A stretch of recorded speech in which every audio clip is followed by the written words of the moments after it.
A'udzubillahi minasyaitonirrajim. Bismillahirrahmanirrahim. Assalamualaikum warahmatullahi wabarakatuh. Alhamdulillahi rabbil alamin, allazi arsala rasulahu bil huda wa dinil haqq liyuzhirahu 'alad dini kullihi walau karihal musyrikun.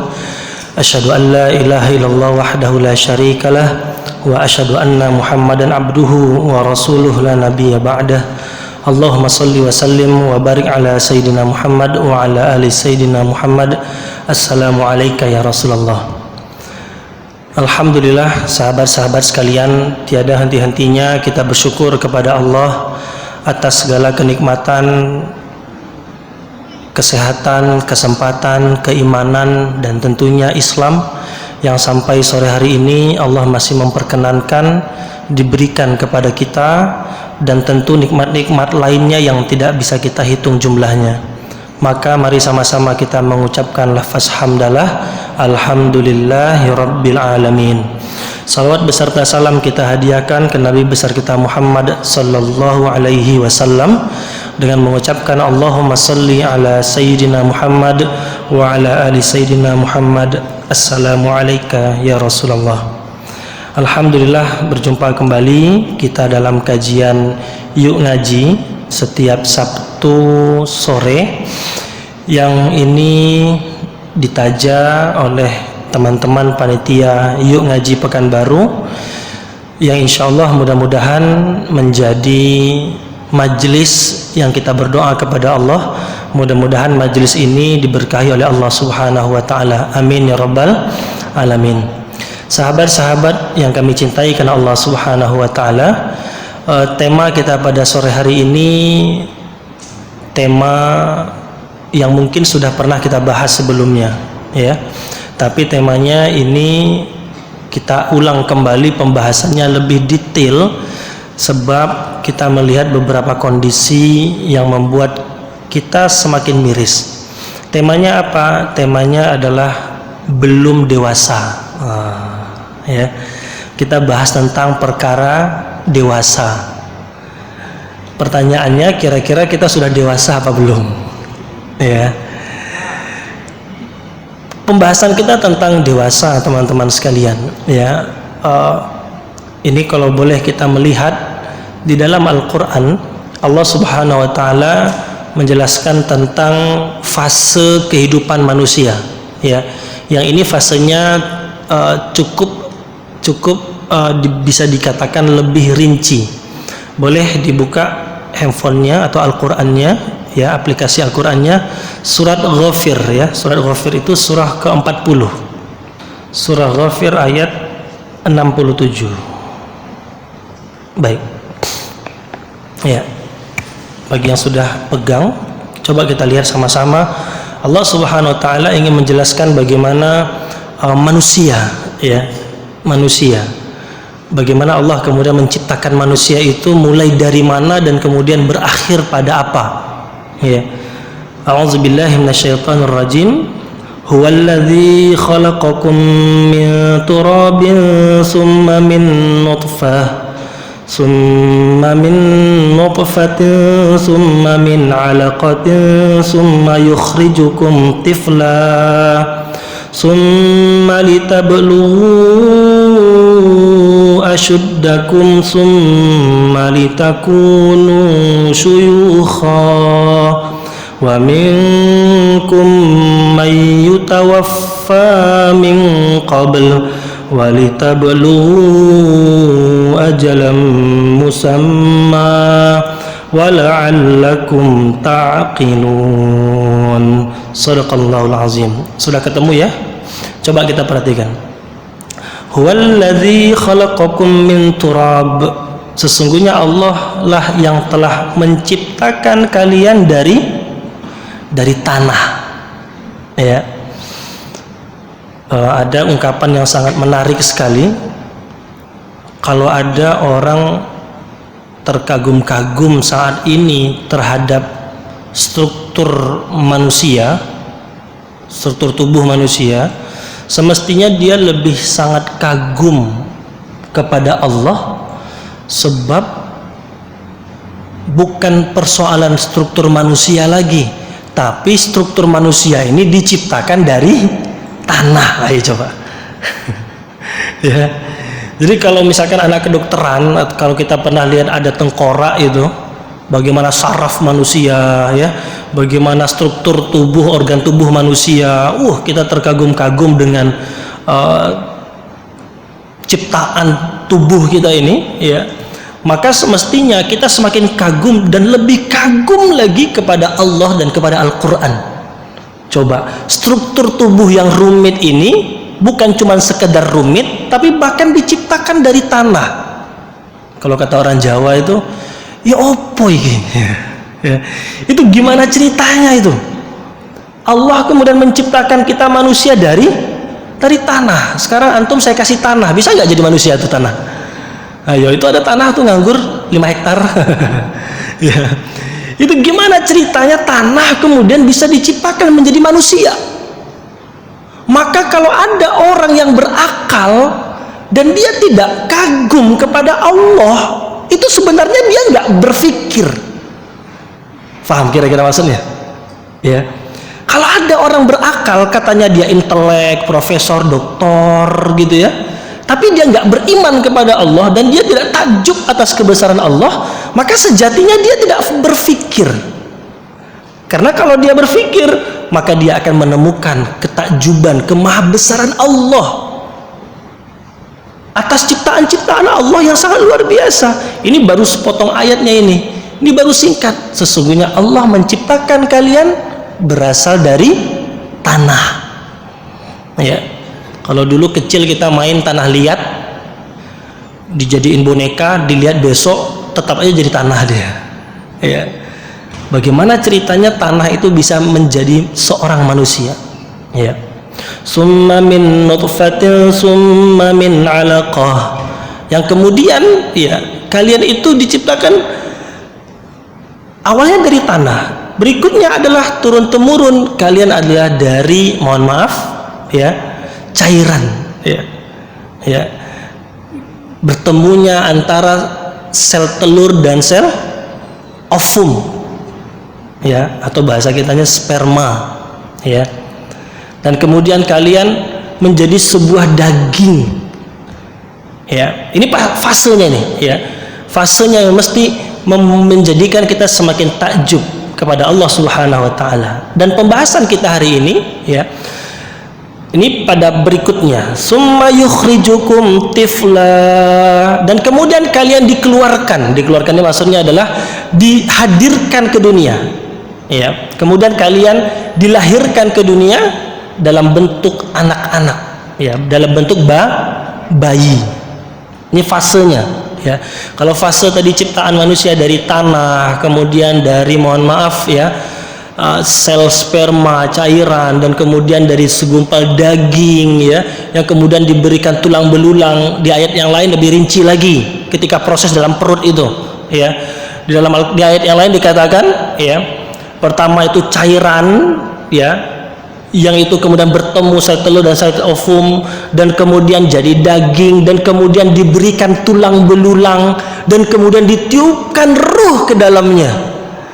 Kalau orang mau berpikir teknologi sekarang itu apa namanya, ngecek kehamilan itu di perut, scan, ya. USG, saya kira USB tadi, ya. USB itu untuk komputer, ya. USG, ya. Kalau orang melihat USG sekarang, bagaimana ngecek bayi, oh ini positif, kata dia, ya. Saya dulu dampingi istri saya ketika ngecek ke dokter, dokter bilang, oh ini positif, itu dia, tuh udah ada tuh kelihatan. Saya lihat, apa kelihatan nih, ya, kelihatan aja, cuma lingkaran aja, ya. Lingkaran itu membuktikan terjadinya pembuahan antara sel telur dan sel ovum. Bulan berikutnya, 2 bulan lagi cek lagi, oh nih udah mulai berbentuk nih. Sekian bulan berikutnya kemudian dicek lagi teknologinya, dicek lagi perutnya, nih jantungnya, ini kepalanya, ini tangannya. Perhatikan teman-teman sekalian, 1400 tahun yang lalu Rasul dah faham tentang itu. 1400 tahun yang lalu Zalikal kitabul la raiba fih. Kitab ini tidak ada yang meragukan isinya. Dan 1400 tahun yang lalu tentang bagaimana perubahan-perubahan di dalam perut itu sudah diketahui oleh Rasulullah. Pertanyaannya, masih ada orang yang kemudian tidak kagum kepada Al-Quran dan menolak isi Al-Quran. Ya. Nah, oleh daripada itu, pertanyaan saya, emang zaman Rasulullah dulu Rasul ngecek gitu, bu sini bu dibelah gitu, oh masih daging tutup lagi gitu. Ya, bulan berikutnya dicek lagi, oh udah ada tulang belulangnya. Enggak. Tapi ini siapa yang menyampaikan? Yang menyampaikan adalah Al-Khaliq, Sang Pencipta, Allah Subhanahu wa ta'ala. Maka daripada itu, kalaulah ada orang kemudian takjub dia dengan keahlian kecanggihan teknologi, tapi dia enggak takjub kepada Al-Quran, dia enggak kagum kepada Allah, maka sesungguhnya dia belum menjalani proses berpikir yang benar. Sebab proses berpikir yang paling benar itu adalah ketika dia menemukan siapa yang paling layak untuk dia kagumi di dalam kehidupan ini. Apakah pimpinan yang dia kagumi? Apakah kecanggihan teknologi yang dia kagumi? Atau ada lagi zat yang lebih layak untuk dia kagumi selama dia dalam kehidupan dunia ini? Baik, kita lanjutkan. Yukhrijukum tifla, dan kemudian kalian dikeluarkan oleh Allah, dilahirkan ke dunia dalam bentuk bayi, yang sampai akhirnya nanti fasenya fase anak-anak itu. Tifla itu bayi atau anak-anak. Ya. Apa sebabnya? Sebab dilanjutkan di ayat berikutnya, summa litablughu asyuddakum, dan kemudian sampai nanti pada fase kalian, kalau bahasa kitanya adalah akil baligh. Ya, sampai nanti fase kalian, pada saat kalian ya asyuddakum, kata Allah Subhanahu wa taala. Ya, di sini para ulama mengatakan fase inilah yang disebut dengan fase dewasa. Ya, fase inilah yang para ulama mendefinisikan itu adalah fase di mana kekuatan itu berkumpul pada diri seorang manusia. Saya ulangi lagi, ya. Fase ini disebut dengan fase, kita sering menyebutnya baligh, ya. Dan para ulama mengatakan ini adalah fase quwwah. Ya, fase quwwah itu fase di mana fisik manusia itu sudah masuk pada fase yang begitu berkumpul kekuatan. Ya. Di tafsir yang lain, para ulama mengatakan bahwa ini justru juga dikatakan sebagai ihtilam, ya, atau al-hulum, atau bahasa kita, mohon maaf ya, ini kena kajian ilmiah, atau yang sering kita sebut dengan mimpi basah, ya, mimpi dewasa atau mimpi basah. Jadi maka pada pembahasan asyuddakum, ya, para ulama mendefinisikan yang pertama berkumpulnya kekuatan pada diri seorang manusia. Kalau tadi tifla, anak-anak, ya, bayi, anak-anak, kekanak-kanakan, sampailah pada fasenya litablughu asyuddakum, yang mereka itu, manusia itu sampai pada fase baligh, ya, yang mereka berkumpul kekuatan pada dirinya dan ditandai dengan al-hulum, yaitu kalau bahasa kita adalah mimpi basah. Ya, sahabat-sahabat yang kami cintai karena Allah Subhanahu wa taala, kalau dilanjutkan lagi ayatnya, summa litakunu syuyukhan. Ini dia, ya. Dan kemudian setelah fase baligh ini, fase dewasa ini, ya, nanti kita bahas lebih detail fase di mana kekuatan itu berkumpul, summa litakunu syuyukhan. Dan kemudian manusia itu akan dijadikan tua renta. Wah, ini coba, ya, fasenya itu aja selesai. Kekanak-kanakan, anak-anak, kemudian ya, kemudian dia remaja atau dewasa, dan kemudian dia jadi tua renta, selesai fasenya itu. Nah, kalau dilihat dari usia, ini kalau dia mau catat, ya, kalau mulai dari usia, tifla itu, anak-anak itu mulai dari bayi sampai dia akil baligh, itu anak-anak, ya, mulai dia dari bayi sampai akil baligh itu disebut anak-anak. Kalau kita sekarang mungkin bisa dibilang usia dari 0 tahun, jangan 0 lah, 1 hari maksudnya gitu ya. Ya, usia lahir sampai umur lebih kurang 15 tahun. 15 tahun itu kalau yang cowok itu kelas berapa itu? 15 tahun kelas berapa? 1 SMA, ya. Tapi bagi perempuan bisa jadi, mohon maaf, usia baligh itu bisa jadi lebih cepat, usia 11 atau 12 tahun. Ustadz tahu dari mana Ustadz? Dari keponakan saya, ya, kelas 6 SD sekarang sudah datang bulan, ya, berarti lebih kurang usia berapa? 11 atau 12 tahun, ya, betul ya? Oke. Kenapa kok demikian? Karena memang fase kehidupan ini, ya, semakin rasanya itu apa yang dimakan dan apa yang ditonton itu mempercepat proses kedewasaan itu, ya. Tapi nanti kita akan bahas apakah kedewasaan itu hanya dilihat dari fisiknya saja. Nanti kita bahas lebih lanjut, ya.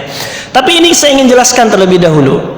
Yang pertama, fasenya adalah anak-anak, mulai dari dia lahir sampai kemudian dia baligh. Kalau laki-laki lebih kurang usia 15 tahun atau lebih kurang usia kelas 1 SMA, ya. Oh enggak Ustadz, saya mimpi basah ketika SMP. Berarti antum cepat dewasanya, ya. Tapi sekarang Ustadz, SD pun udah ada Ustadz. Oh iya, memang ya, akhir zaman memang gitu, ya. Saya pernah baca berita, mohon maaf, itu cowoknya SD, ceweknya SMP, kan? Ya, ini dah akhir zaman. Dan itu menghamili, ya, seorang anak SD laki-laki menghamili pacarnya yang duduk di bangku SMP, ya. Pokoknya sekarang ini akhir zaman, nenek-nenek pun diajar, ya. Ini ngeri sekarang ini. Makanya kita akan bahas perkara ini, ya, bukan hanya sekedar persoalan dewasa itu gaya-gayaan, dewasa itu perkara yang tabu, bukan, ya. Tapi kita akan bahas nanti bagaimana Islam memandang kedewasaan itu. Nah, saya ulangi lagi, mulai dari lahir sampai usia 15 tahun bagi laki-laki lebih kurang, atau usia 11 atau 12 tahun bagi teman-teman perempuan yang ditandai dengan datang bulan, ya, atau haid, ya. Nah, berikutnya setelah datang bulan, setelah mimpi basah, maka tercatatlah kita sebagai orang yang baligh, ya. Apa ditandai dengan perkara-perkara fisiknya Ustadz? Laki-laki mulai ada muncul jakunnya, suaranya mulai membesar. Selama ini macam anak-anak suaranya, dan kemudian suaranya mulai membesar, ya. Mulai tumbuh rambut di bagian tertentu, kumis. Ya, kalau dalam bahasa biologi, kumis ini tetap disebut dengan rambut. Jenggot ini bahasa biologinya rambut, bukan bulu. Kalau biologi, bulu itu untuk burung, ya, angsa, bebek atau bulu namanya, ya, dalam bahasa biologi, ya. Ini rambut, ya. Tumbuh rambut dalam titik-titik tertentu seperti kumis, jenggot, mohon maaf, ya, di antara lempitan lengan, ya, dan juga titik-titik, ya, bagian dalam tumbuh rambutnya, ya. Tumbuh jakun, berubah suara, tumbuh beberapa rambut di titik-titik tertentu. Tanda-tanda sudah mulai akil baligh. Bagi perempuan bagaimana Ustadz? Datang bulan, perubahan pada siklus, ya, datang bulannya. Kok tiba-tiba, mohon maaf, ya, keluar darah, ya. Dan kemudian, mohon maaf, ini kena kajian ilmiah, ya, menonjol pada bagian dadanya dan juga bagian pinggulnya, ya. Itu ciri-ciri bagaimana seorang itu sudah mulai beranjak dewasa, ya. Artinya bukan anak-anak lagi. Ini catat, ya. Saya nggak tahu siapa di antara kita yang sudah sampai pada ciri-ciri tersebut. Tapi kalau abang-abang ini saya lihat wajah-wajahnya, ya, ini wajah-wajah dagae sadoh, ya. Yang teman-teman muslimah nggak tahu saya, wallahu alam. Tapi yang jelas saya rasa kita yang hadir di sini sudah dewasa rata-rata. Artinya ingat, catat itu, bukan lagi anak-anak, Ini yang perlu digarisbawahi. Dan nanti ini yang saya akan bahas, perbedaan kita yang sudah dewasa ini, ya, yang bukan lagi anak-anak. Maka patut kita bertanya pada diri kita, kita ini udah dewasa atau belum dewasa? Ya. Nah, berikutnya, ya, kalau tadi lahir sampai usia 15 atau 11 12, berikutnya kapan kemudian dikatakan summa litakunu syuyukhan? Dan kemudian kalian, ya, kemudian kalian dijadikan tua renta. Perhatikan nih, ya, yang hadirnya ada bapak-bapak, ada abang-abang, ada ibu-ibu juga, kakak-kakak. Kakak-kakak yang umurnya 35 tahun, 45 tahun, itu posisinya di mana, Ustadz? Apakah anak-anak? Apakah dewasa, pemuda, pemudi, atau udah orang tua renta? Ya, maka para ulama mendefinisikan itu masih pemuda, itu masih dewasa. Ya, dewasa di sini apa? Belum tua renta. Ya. Nah, oleh sebab itu kalau di ranknya itu usianya lebih kurang sampai 50 tahun. Ya. Ibu-ibu yang masih 47 tahun itu masih pemuda. Ya. Udah punya cucu dah Ustaz, masih pemuda. Ya. Masih.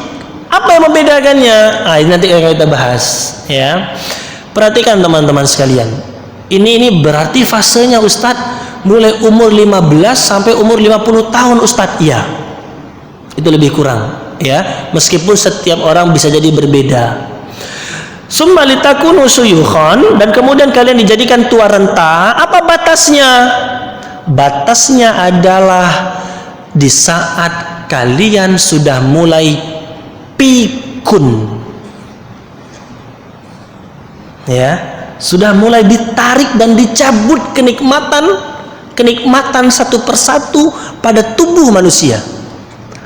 Itu dah mulai suyukhon. Suyukhon ini artinya apa? Orang gaek, orang tua, ya. Oleh sebab itu kalau cerita dari ustadz-ustadz yang alumni dari Timur Tengah, kalau ada syekh-syekh mereka, profesor doktor mereka, ya, ulama-ulama mereka, candaannya begitu. Kalau mereka dipanggil syekh, mereka bilang, "Ya syekh." Mereka bilang, "La, ana laisa syekh," kata dia. "Saya bukan syekh," kata dia. "Ana syabab," kata mereka. "Jangan panggil saya orang gaek, orang tua. Saya ini pemuda," katanya. Karena syekh itu, ya, secara bahasa artinya adalah orang tua renta, orang tua, orang gaek bahasa kitanya.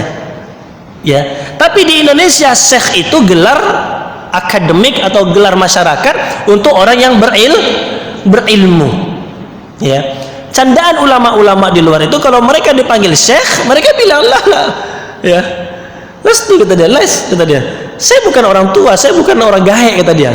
Ana syabab, kata mereka, saya masih energik, masih muda, akal masih berpikir, masih bisa mengajar, masih bisa olahraga. Maka mereka nggak mau disebut sebagai orang tua renta. Nah, mohon maaf, perhatikan, kalau antum umurnya 20 tahun diajak pengajian sakit-sakit aja terus, jangan-jangan antum umur 20 tahun tapi isi dalamnya 70 tahun. Fahim tuh? Ngaku-ngakunya 20 tahun tapi onderdilnya 70 tahun. Atau mohon maaf, bukan persoalan fisiknya yang 70 tahun, tapi persoalan karakter dan mentalnya yang udah tua renta. Fahim tuh? Ya. Ini mesti difahami. Nah, kembali kepada pembahasan kita, belum dewasa. Sahabat-sahabat sekalian, tanyakan pada diri kita, terutama bagi kita yang sudah mimpi basah, bagi kita yang sudah datang bulan atau haid, dan insya Allah mungkin yang hadir sudah semuanya demikian. Bahkan mohon maaf, karena kalau saya lihat yang hadir ini sudah ada yang menikah, sudah ada yang berkeluarga, kita sudah punya anak, kita punya putra putri. Pertanyaannya adalah, sudahkah kita betul-betul dewasa atau kita jangan-jangan belum dewasa. Ya. Apa yang menandainya Ustadz? Ada 4 hal, silakan dicatat. Ya, ini saya bawa catatan. Ya. Paling tidak ada 4 hal, ya, yang mesti harus difahami bagi orang yang merenungkan dirinya, apakah dirinya sudah termasuk orang yang dewasa atau belum. Ya. Yang pertama adalah terkait dengan kematangan identitas diri. Ini yang pertama. Ya. Apa maksudnya kematangan identitas diri? Ya. Dia memahami tentang posisinya saat ini. Ya. Ini identitas diri. Dia memahami tentang posisinya saat ini. Oh, saya ini sudah datang bulan, saya ini sudah mimpi basah, saya ini umur sudah 17 tahun, saya ini sudah mukallaf, dibebankan oleh Allah pahala atau dosa. Oh, saya ini bukan lagi anak-anak. Oh, saya ini ternyata sudah mulai beranjak dewasa, yang saya bukan lagi mesti merengek di depan orang tua saya. Dia faham tentang identitas dirinya, kematangan identitas dirinya. Ya. Dia faham bahwa dia bukan anak-anak, dan dia juga faham dia bukan orang tua renta. Ya. Memahami kematangan identitas dirinya. Mohon maaf, ada nggak kira-kira teman kita umurnya mungkin sama dengan kita, 17 tahun, 20 tahun, atau mungkin 25 tahun, tapi masih sering merengek-rengek kepada orang tuanya? Tahu merengek-rengek? Kira-kira ada nggak teman kita yang kayak begitu? Ayo, saya nggak dengar. Ada apa enggak? Umurnya 30 tahun, tapi masih juga suka merengek sama orang tuanya. Kira-kira ada apa enggak? Jangan-jangan belum dewasa. Ya, sudah menikah, mohon maaf, sudah menikah, sudah berkeluarga, tapi dia tidak memahami kematangan identitas pada dirinya, bahwa dia adalah seorang yang dewasa dan seorang yang memiliki kekuatan fisik dan kematangan dalam berpikir. Meskipun dia sudah punya istri, meskipun dia sudah punya suami, tapi kalau dia belum memahami tentang identitas dirinya, sejatinya dia belum dewasa. Mohon maaf, sudah kuliah, udah selesai S1, udah selesai S2, tapi masih minta duit, merengek, menangis kalau nggak dikasih kue sama orang tuanya. Kira-kira ada? Marah-marah sama orang tuanya, nggak dibeliin kerudung, nggak dibeliin jilbab, nggak dibeliin sepatu. Kelahi sama siapa? Adiknya yang masih SD. Oh, itu adik kasih sepatu, aku enggak ada, kata dia. Padahal dah sarjana. Ada nggak kira-kira orang kayak begitu tuh? Jangan-jangan belum dewasa. Fahim tuh? Ya. Ini penting teman-teman sekalian. Ya. Ustadz nyindir nampaknya nih. Saya tidak nyindir, saya nyinggung. Ya. Sebab apa? Sebab ini krisis sekarang itu begitu, gitu loh. Krisis pemuda-pemudi kaum muslimin hari ini, mereka nggak memahami identitas diri mereka. Semestinya mereka itu menjadi seorang pemuda-pemudi yang mereka tahu, wih, gua laki nih, gua pemuda nih, wih, gua baru diluluskan dalam satu tahapan nih, wih, gua bukan anak-anak lagi nih. Begitu mestinya. Saya ini udah menjadi pemuda-pemudi kaum muslimin. Saya ini bukan lagi anak-anak kecil, dan saya juga belum orang tua renta. Mestinya begitu, memahami identitas diri. Ini yang pertama, ya. Oleh sebab itu teman-teman sekalian, meskipun umurnya 30 tahun, umurnya 40 tahun, kalau dia tidak memahami identitas dirinya, ini berbahaya. Apalagi, mohon maaf, coba kita lanjutkan, ya. Wa minkum may yutawaffa min qabl walitablu ajalam musamma wala'allakum ta'qilun. Tadi ya, coba perhatikan. Fasenya tadi dijelaskan ya. Mulai dari sperma bertemu sel telur menjadi daging, kemudian anak-anak, kemudian dewasa, remaja, dan kemudian tua renta. Dan kemudian Allah melanjutkan, bisa jadi mereka tidak sampai pada umur segitu. Coba. Bisa jadi mereka akan dimatikan sebelum mereka tua renta, sebelum mereka dewasa, sebelum mereka anak-anak. Itu mereka udah dimatikan sebelumnya. Ayo, sekarang saya tanya, antum yang umurnya belasan tahun, ada nggak teman SD kita yang sudah meninggal terlebih dahulu? Ada. Ayo, antum yang sekarang kuliah, ada nggak teman-teman SMP, SMA yang sudah meninggal? Ada. Ya. Artinya apa? Bisa jadi kita nggak sampai tua renta, kita dah meninggal. Ya. Dan betapa banyak juga, mohon maaf, masih dalam kandungan juga sudah meninggal. Ya, la'allakum ta'qilun. Sebenarnya nih identitas diri, perhatikan. Sebenarnya yang diinginkan oleh Allah ketika telah menjelaskan tadi tentang fase-fase tahap-tahapan tadi, kita memahami identitas diri kita agar kita mampu untuk bersikap yang benar, sebab bisa jadi kita dimatikan oleh Allah belum sampai nanti usia tua renta. Ya. Oleh sebab itu, sekali lagi, tidak usah lihat kiri kanan, lihat diri sendiri. Kita ini udah dewasa atau belum dewasa? Ayo, yang kemarin terakhir ketemu sama orang tua, ada marah-marah? Ayo, yang kemarin ketemu orang tua dibangunkan sholat subuh, nangis-nangis? Ngapa nih? Mak lah gadang lah.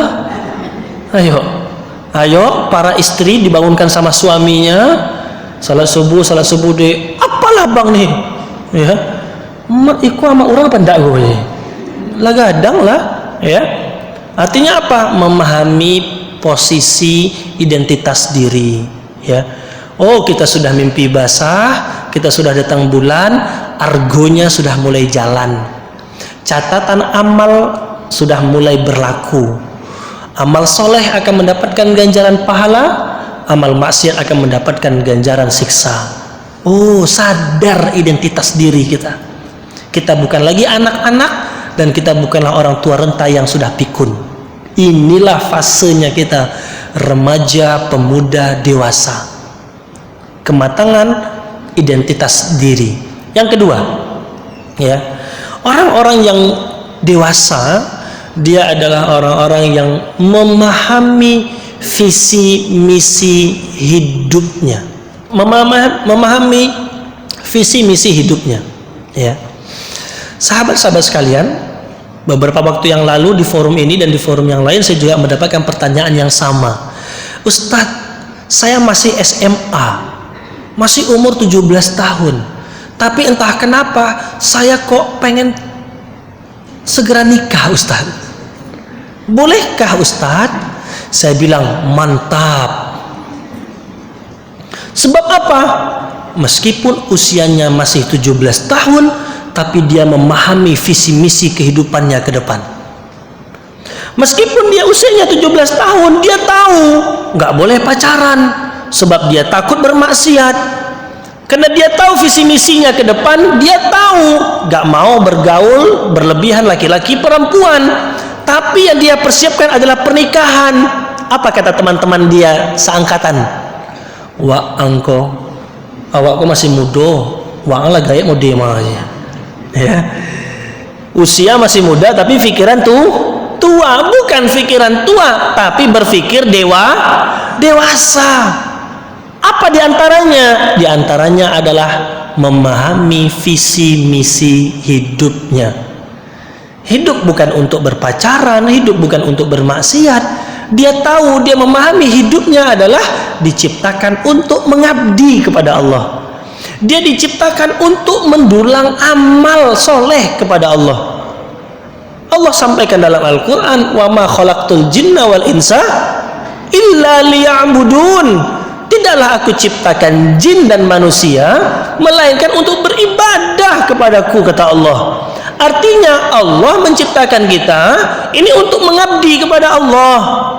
Dan dia faham bahwa kelahiran di dunia ini, kesempatan menjadi pemuda, kesempatan menjadi dewasa, nanti tua renta, nanti dimatikan oleh Allah, nanti dihidupkan kembali di akhirat oleh Allah.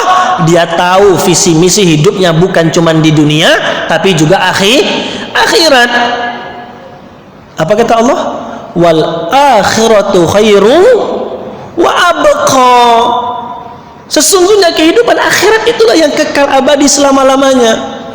Walal akhiratu khairul laka minal ula. Dan sesungguhnya kehidupan nanti di akhir itu, di ujung itu, di akhirat itu sesungguhnya lebih utama, lebih baik untuk kalian, kata Allah. Orang kalau dewasa dia nggak cuma mikirin dunia aja. Saya ulangi lagi, ya. Orang kalau dia dewasa, dia nggak cuma mikirin dunia. Kenapa? Karena dia tahu dunianya akan dia tinggalkan. Dia mikirin persiapan setelah kehidupan dunia. Ya. Orang kalau dewasa, dia nggak cuma mikirin kesenangan, kebahagiaan yang singkat di dunia sehingga terjerumus dalam kemaksiatan. Enggak. Tapi kalau dia dewasa, dia akan mencari kebahagiaan dunia tanpa harus bermaksiat, dan lebih utama dia persiapkan kebahagiaan nanti di akhirat. Artinya apa, Ustadz? Ya, orang yang dewasa dia mengejar kebahagiaan dunia akhirat. Apa kata Allah dalam Al-Quran? Diajarkan doanya apa? Rabbana atina fid dunya hasanah wa fil akhirati hasanah wa qina adzabannar. Rabbana atina fid dunya hasanah. Ya Allah, ya Rabb, ya Karim, berikanlah kepada kami, ya Allah, kebaikan di dunia ini, ya Allah. Ya. Rabbana atina fid dunya hasanah wa fil akhirati hasanah. Dan ya Allah, jangan cuma di dunia ya Allah, tapi berikan juga kebaikan kepada kami nanti di akhirat. Meskipun di ayat sebelumnya apa kata Allah? Ada orang-orang yang dia cuma minta dunia saja. Siapa mereka? Mereka yang minta dunia saja adalah mereka-mereka yang minta dunia dan melupakan kehidupan akhirat. Apa contohnya? Saya tanya. Minta di dunia punya mobil, boleh? Oh, pengen pakai sepeda ontel terus? Minta di dunia Allah berikan kenikmatan, punya rumah, tempat tinggal yang nyaman, boleh? Boleh. Ya. Terus yang nggak boleh seperti apa, Ustadz? Perhatikan. Minta mobil, tapi ketika dikasih mobil lupa beribadah kepada Allah. Minta rumah, diberikan rumah oleh Allah, tapi lebih sering tidur dan main-main di rumah ketimbang beribadah kepada Allah. Itu adalah orang-orang yang cuma meminta dunia saja. Contoh, mohon maaf, hati-hati, yang sedang cari kerja, yang sekarang berbisnis, minta, ya Allah berikan pekerjaan, ya Allah lancarkan usaha dan bisnisku, ya Allah. Setelah dikasih bisnis, setelah dikasih pekerjaan, semakin lupa kepada Allah Subhanahu wa ta'ala.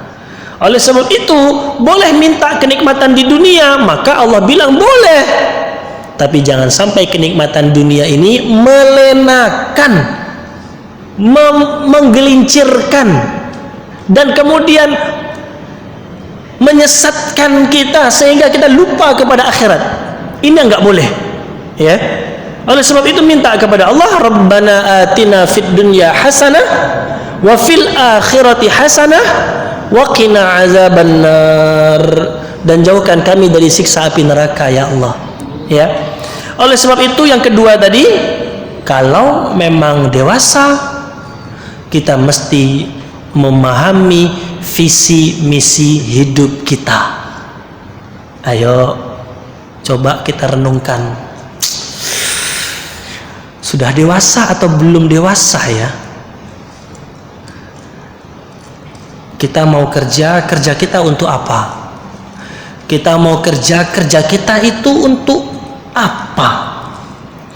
Kita meniti karir kita itu untuk apa? Kita menabung, kita berbisnis, kita membangun relasi, itu untuk apa? Ya. Apakah menjadikan kita semakin dekat kepada Allah atau justru semakin membuat kita jauh dari Allah? Ya, renungkan kembali dan ingat visi misi hidup kita bukan cuma di dunia, tapi kehidupan nanti di akhirat kelak. Mendapatkan ridho Allah, berjumpa dengan Allah Subhanahu wa taala. Ya. Sehingga kehidupan dunia ini tidak melenakan kita dan melupakan kita kehidupan yang sesungguhnya. Yang ketiga, ya, orang dewasa atau belum dewasa dilihat dari kemampuannya mengambil keputusan, ya, kemampuannya dalam mengambil keputusan. Bagaimana kita mengambil keputusan? Ya, apakah kita masih ragu mengambil keputusan untuk taat kepada Allah atau melanggar perintah Allah ya? Ya. Apakah kita masih ragu mengambil keputusan segera menikah atau pacaran aja ya? Berarti belum dewasa. Apakah kita masih ragu mengambil keputusan? Nanti kalau aku menikah, nanti tidak tahu makan apa lagi doh. Nanti tidak tahu aku mau ngapain. Nanti aku kalau pakai kerudung lebar, tidak tahu aku kerja di mana. Nanti kalau aku ikut pengajian, jangan-jangan nanti justru rezeki aku makin sempit. Berarti masih ragu mengambil keputusan. Orang yang dewasa, dia tidak ragu mengambil keputusan. Keputusannya dia timbang sesuai syariah Islam. Ini yang pertama. Ya, antum mau pilih apa? Pilih ini apa ini? Ini. Antum mau pilih mana nih? Yang ini apa itu? Itu. Ya, loh, kok yakin? Yakin dong. Saya dah dewasa, saya tahu ini sesuai syariah dan saya betul-betul yakin dengan keputusan saya. Dewasa. Ya. Orang yang belum dewasa, diperhatikan ya. Orang yang belum dewasa, dia suka pelin-pelan dengan keputusannya dan suka mencari kambing hitam. Tahu kambing hitam? Tahu, bukan kambing putih. Ini bukan itu, ya. Kambing hitam itu apa bahasa kita ya? Apa? Pokoknya paham ya? Paham itulah ya. Jadi orang yang belum dewasa dia suka cari kambing hitam. Ini kok begini? Iya nih, karena itu tuh. Kamu kenapa kok begini? Itulah orang-orang nih harus sana. Ya, cari kambing hitam. Ya, kalau perlu sebanyak-banyaknya kambing cari. Ya, sebab apa? Sebab dia tidak berani untuk mengambil keputusan. Nah, yang keempat sebagai penutup. Kita lanjut dengan tanya jawab. Orang yang dewasa selain dia tegas dalam mengambil keputusan, dia berani mengambil sepaket dengan tanggung jawabnya. Ya. Dia tegas, cepat mengambil keputusan dan sepaket dia siap untuk menerima tanggung jawabnya. Ya. Sehingga dia tidak mencari kambing hitam. Dia terima dengan konsekuensinya, bertanggung jawab terhadap pilihan yang telah dilakukannya. Dia nggak cari orang lain untuk ditimpakan salah kepada orang tersebut. Dia bilang, ini salah saya Ustadz, ini salah saya Bu, ini salah saya Pak, saya yang kurang hati-hati, saya yang kurang teliti, saya yang kurang controlling, saya yang kurang perhatian. Iya, ini salah saya. Perhatikan, orang yang dewasa dia nggak bakal cari kambing hitam. Si istri nyalahin suami, ini salah abang nih bang, pokoknya salah abang. Si suami nyalahin istri, ini salah kau nih dek. Oh iya, salah abang, salah dek, salah bang, salah dek, salah bang. Ada lah. Ya, perhatikan. Coba si suami bilang begini, dek, ini salah abang. Ya, ini salah abang. Nggak apa-apa, abang yang tanggung jawab. Apa kata si istri? Enggak dong bang, salah aku bang. Ini hanya boleh diperagakan oleh orang sudah menikah. Antum jangan coba-coba. Ukhti, ini salah anak akhi. Pret. Ya, itu tidak berlaku bagi orang yang belum menikah. Ya, sama, mohon maaf. Antum kuliah, ditanya sama orang tua, kok belum selesai? Itulah dosennya, nyalahin dosen. Ayo, ya. Gimana kuliahnya kok belum selesai? Iya Pak, salah saya. Loh, ini serius loh ya. Jangan cari kambing hitam. Belajar bertanggung jawab. Kenapa kok kuliahnya belum selesai? Tenang Pak, tenang. Saya tahu ini salah saya. Udah tahu kok tenang pula kau. Ya. Saya tahu ini salah saya, dan saya tahu kesalahan saya yang mana, dan saya berusaha untuk memperbaikinya. Apakah Bapak mau memaafkan saya? Udah nikah belum kamu? Ya. Bertanggung jawab teman-teman sekalian. Ya. Bertanggung jawab atas pilihan yang diambil. Bertanggung jawab atas konsekuensi yang telah kita pilih. Ya. Jangan mencari kambing hitam, tapi nih, tunjuk diri kita bahwa kita yang salah, kita yang harus memperbaiki diri kita, dan kita bertanggung jawab untuk memperbaiki kesalahan yang ada. Perhatikan, ya. Saya mohon maaf. Banyaknya terjadi, perhatikan, banyaknya terjadi orang tua tidak mengizinkan anaknya untuk menikah sebab anaknya belum berani untuk mengambil tanggung jawab. Fahim tuh? Antum sekolah, coba nih perhatikan yang masih sekolah. Hari Senin, setelah dicari baju putih abu-abunya, tidak ada di lemari. Dilihat di kamar, tidak ada juga digantung. Dilihat di kamar mandi, rupanya masih numpuk basah. Senin pagi habis subuh baru tahu baju seragam masih basah. Pertanyaan saya, apa yang antum lakukan? Mama nih, nyalahin mama. Ya, mama nih, baju adik nggak dicuci, baju adik nggak disiapin. Apa kata orang tua kita? Ngomongin nikah selemo bau tuh tadi. Faham? Ya. Ini teman-teman sekalian. Tapi perhatikan, antum masih SMA, masih SMP. Bangun pagi-pagi subuh Senin, habis sholat subuh lihat baju seragam, ternyata belum dicuci, masih basah. Apa yang dilakukan? Tenang, Pak, Ma, tenang. Mama siapkan makan aja, Papa panasin mobil. Kamu ngapain? Minta setrika, gosok kan tuh, kering setengah jam itu. Ya, tanggung jawab. Pergi ke sekolah baju lembab. Ya, kayaknya pengalaman Ustadz ini. Ya. Dulu di pondok itu sering. Ya. Kalau anak pondok itu paling sering itu. Ya, subuh-subuh dilihat bajunya belum kering, ya, ambil handuk, baju basahnya dimasukkan ke dalam handuk, dilipat, pegang sama teman, dikeperas. Ya, bajunya udah mulai kering, ambil setrika, tahan setrika situ. Berasa. Ya, dibuka, udah kering, pindah lagi. Ya, biasanya yang kayak begitu upacara bendera dia nggak ikut. Ya, selesai upacara baru dia masuk kelas. Ya, belajar bertanggung jawab. Ya, kalau di pesantren mau nyalahin siapa?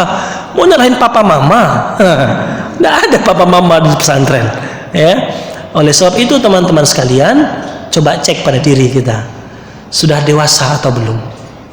Di antara kebanyakan orang tua nggak memberi izin kepada anaknya menikah karena dia dinilai belum bertanggung jawab. Belum bertanggung jawab. Ya, soal pakaian masih merengek ke orang tua. Soal makan uang jajan masih merengek ke orang tua. Ya, belum dewasa. Ya, terakhir, mohon maaf, pun sama.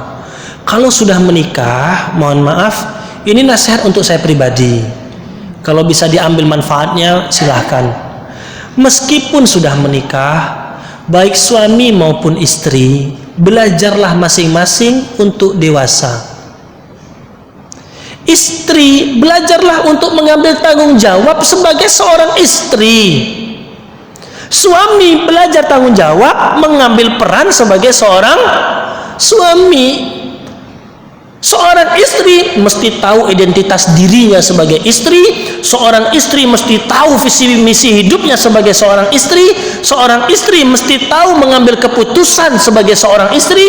Seorang istri mesti tahu tanggung jawabnya sebagai seorang istri. Pun sama, suami juga begitu. Dia mesti tahu identitasnya sebagai seorang suami.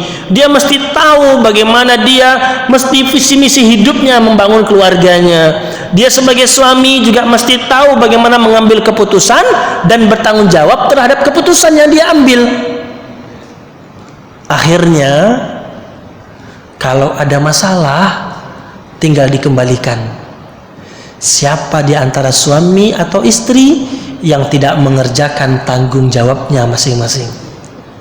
Ya, ayo bunda, wahai adekku, sudah mengerjakan belum tanggung jawabnya?